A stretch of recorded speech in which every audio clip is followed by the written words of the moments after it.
1% company OPC அப்படிங்கிறது என்னன்னா, under the section 2 clause 62 of companies act 2013ல இது ஒரு எக்ஸ்க்ளூசிவான ஒரு ஃபார்மேட்டா வந்து கொண்டு வரப்பட்டது. ஸோ அப்படின்னா என்னன்னா, OPC is a company which has only one natural person as a member or a shareholder. Okay. So private லிமிடெட்ல எப்படி நம்மளோட ஃபெலோ மெம்பர்ஸும், அதே மாதிரி பப்ளிக் லிமிடெட்ல crores and crores of people கிட்ட இஷ்யூ பண்றோமோ, அதே சேம் ப்ராசஸ் தான் இங்க. பட் ஆனா ஒரே ஒரு பெர்சன் தான். இப்போ ஃபார் எக்ஸாம்பிள் நான் ஒரு கம்பெனி ஸ்டார்ட் பண்ணணும்னு நினைக்கிறேன். எனக்கு சோல் ப்ரொப்ரைட்டரா சின்ன கம்பெனி ஸ்டார்ட் பண்ண விருப்பம் இல்ல. பார்ட்னர்ஷிப் ஸ்டார்ட் பண்ண விருப்பம் இல்ல. கம்பெனிஸ் அப்படின்ற ஒரு பெரிய எஸ்டாப்ளிஷ்மென்ட் பண்ணணும்னு ஆசைப்படுறேன். பட் எனக்கு பிரைவேட் லிமிடெட் மாரியோ, பப்ளிக் லிமிடெட் மாரியோ பெரிய லெவல்ல பண்ணணும்னு தோணல.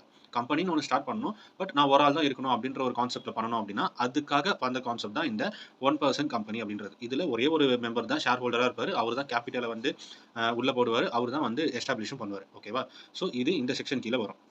Only a natural person being and அவருக்கு என்ன கிரைட்டீரியா, என்ன தகுதி இருக்கணும்னா, இந்தியன் சிட்டிசனா இருக்கணும் ஆர் ரெசிடென்ட் இன் இந்தியாவா இருக்கணும். ஓகேவா?